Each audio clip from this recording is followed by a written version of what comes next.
नहीं ना, पार्टी बचाने का क्या कर रहे थे? आपके तो चुनाव के बाद आपके पास इतना सीट आया कि आप उसमें पार्टी क्या बचाते? आप उप मुख्यमंत्री किसी दूसरे को नहीं बना सकते थे क्या? और मुख्यमंत्री तो सभी विभागों के मुख्य होते हैं।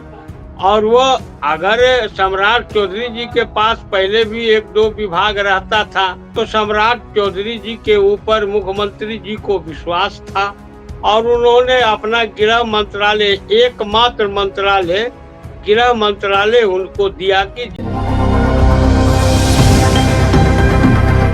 बिहार में नई सरकार का गठन हो गया। नीतीश कुमार मुख्यमंत्री पुनः बन गए, उप मुख्यमंत्री सम्राट चौधरी बने। लेकिन इस बार जो है बदलाव इसलिए हुआ क्योंकि सम्राट चौधरी के पास गृह मंत्रालय चल गया। देखिए 2005 के बाद जो है नीतीश कुमार गृह मंत्रालय अपने पास रखते थे, लेकिन बिहार में अब नीतीश कुमार का इकबाल खत्म होता दिख रहा है। हमारे साथ जदयू के नेता मनोज लाल दास मनु है।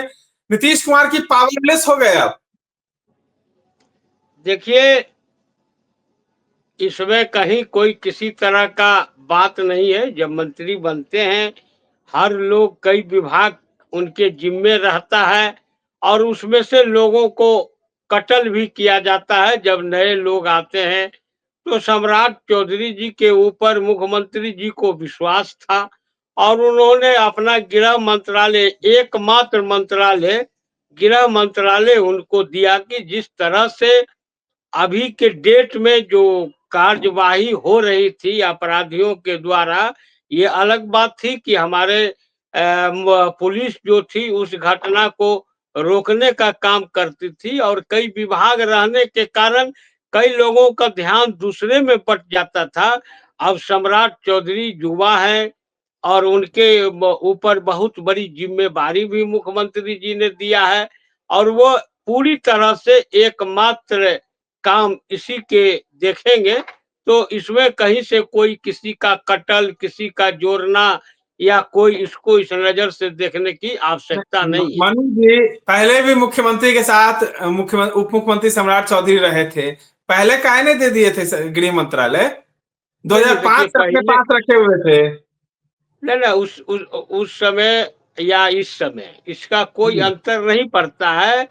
गृह मंत्रालय अगर एक व्यक्ति के पास रहता है तो उससे उसको काम करने में सहूलियत होती है और मुख्यमंत्री तो सभी विभागों के मुख्य होते हैं और वो अगर सम्राट चौधरी जी के पास पहले भी 1-2 विभाग रहता था, अभी तो वो सिंगल होकर सिंगल हैंड अपने विभाग का काम करें, तो ये तो अच्छी बात न है। इसमें कहाँ कोई रहता है किसको दे दिए, नहीं दे दिए, ऐसा कोई इसमें बातचीत नहीं है। जब आपस में लोग बैठते हैं, तो बहुत तरह की चर्चा होती है और उसमें मुख्यमंत्री जी ने प्रस्ताव रखा था कि एकमात्र गृह मंत्रालय कोई आदमी संभाले और उन्होंने कहा था कि हमारी जो स्थिति है, मैं समझता हूँ कि सम्राट चौधरी जी इसको अच्छे ढंग से संभालेंगे और उन्होंने मुख्यमंत्री अपने की वचन अटकल को, कहाँ गई है? नरेंद्र मोदी सादा फैसला ले रहे हैं। जो एक नहीं लड़का नहीं, युवा जो है ना अब ये मंत्री रहता है, ना देखिए, विधायक रहता है, ना एमएलसी रहता है, उसको आप लोग मंत्री का शपथ दिला देते हैं।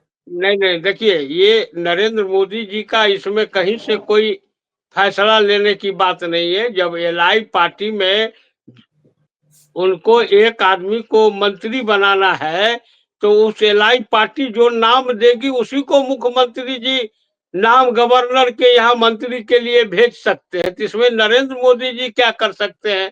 नरेंद्र मोदी जी अपने अपने भाजपा का न देखेंगे कि उनके कौन-कौन मंत्री बनेंगे। कई मंत्रियों को उन्होंने हटाया, नए मंत्रियों को जोड़ा। दूसरे दूसरे घटक दल के कौन मंत्री बनेंगे, इसका फैसला न नरेंद्र मोदी जी कर सकते हैं, न मुख्यमंत्री आप लोग नीतीश जो कुमार जी कर परिवारवाद सकते पर हैं। बोलते थे, ये क्या हो रहा है? ये कौन सा वाद है? नहीं नहीं, परिवारवाद पर बोलते थे। देखिए, परिवारवाद का आप बहुत परिभाषा देख सकते हैं। क्या हम्म। उपेंद्र कुशवाहा जी की पत्नी और पुत्र 2020 के विधानसभा चुनाव में अपने क्षेत्र में नहीं घूम रहे थे क्या? पूरे क्षेत्र में उन्होंने घूमा था। अभी 2024 के लोकसभा चुनाव में भी दोनों आदमी हर क्षेत्र में गए थे। तो परिवारवाद का ये है, आप परिवारवाद, आप लालू जी की बात कर रहे हैं, तो जरा हमको बताइए कि तेजस्वी यादव जी को जब पहली बार विधायक का टिकट दिया गया, उससे पहले वो किस जगह पर घूमे थे, किस पदाधिकारी के साथ वो कहीं गए थे? तो इसको कहा जाता है ना परिवारवाद। ये तो आप, ये एक बहाना है। आप लोग लालू यादव के परिवार पर उंगली उठाते हैं। देखो इसमें भी परिवारवाद दिख उसका रहा है। परिवार, उनके पति विधायक, उनके बेटा मंत्री, अरे वो आप, खुद केंद्र के राज्यसभा सांसद।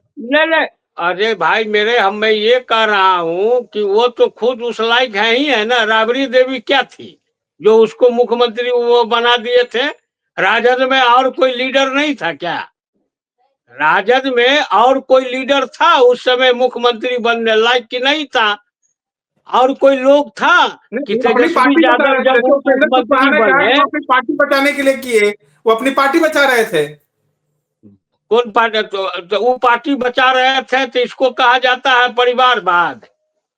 नहीं तो नहीं, इसको इसको वो भी पार्टी, लालू यादव भी नहीं अपने नहीं अपनी पार्टी, पत्नी को कहा भाई कि मेरे पार्टी बचाने के पार्टी, लिए। नहीं नहीं पार्टी बचाने का क्या कर रहे थे? आपके तो चुनाव के बाद आपके पास इतना सीट आया कि आप उसमें पार्टी क्या बचाते? आप उप मुख्यमंत्री किसी दूसरे को नहीं बना सकते थे क्या? आपके पास तो बहुत ज्यादा मेंबर थे, 92 मेंबर थे उस समय, जिस समय इनको उप मुख्यमंत्री बनाए थे। कोई 2 मेंबर थे राहुल क्या? के परिवारवाद का क्या परिभाषा है? नहीं नहीं, जो आदमी काम कर रहा है उसको अगर कोई मिल रहा है तो उसको आप परिवारवाद की श्रेणी में नहीं लग सकते हैं। मैं बता रहा हूं, मैं, आप बताइए ना, राबड़ी देवी मुख्यमंत्री बनने से पहले कौन सा काम राजद में की थी? तेजस्वी यादव या मीसा भारती या रोहिणी आचार्य या तेज प्रताप जो आए थे राजनीति में, जिनको पहली बार टिकट दे दिया गया, उससे पहले वो पार्टी के किसी कार्यक्रम में भी गए थे क्या? कोई ऐसा तस्वीर है क्या कि पार्टी के कार्यक्रम में गए थे?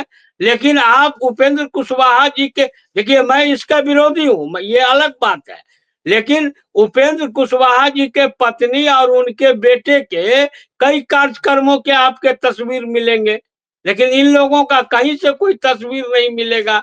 तो परिवारवाद ये देखिए गलत है, मैं इसको मानता हूं, लेकिन आप ये नहीं कह सकते हैं कि लालू स्टाइल का कोई यहाँ पर किन्हीं लोगों ने काम किया। चाहे जीतन राम मांझी जी के पुत्र ही आज मंत्री हैं, तो मंत्री बनने से पहले वो पार्टी के राष्ट्रीय महासचिव के रूप में काम किया, उसके बाद राष्ट्रीय अध्यक्ष के रूप में काम किया, तब वो एमएलसी या मुख्यमंत्री या राज्य के मंत्री बने। तो मैं ये बात कर रहा हूं, अब इस चीज को तो जनता देखेगी ना, जनता ना फैसला करेगी, हम लोग तो नहीं फैसला करेंगे। जनता ने तो उनके साथ फैसला कर दिया, अब आगे आप देखिए क्या होता है।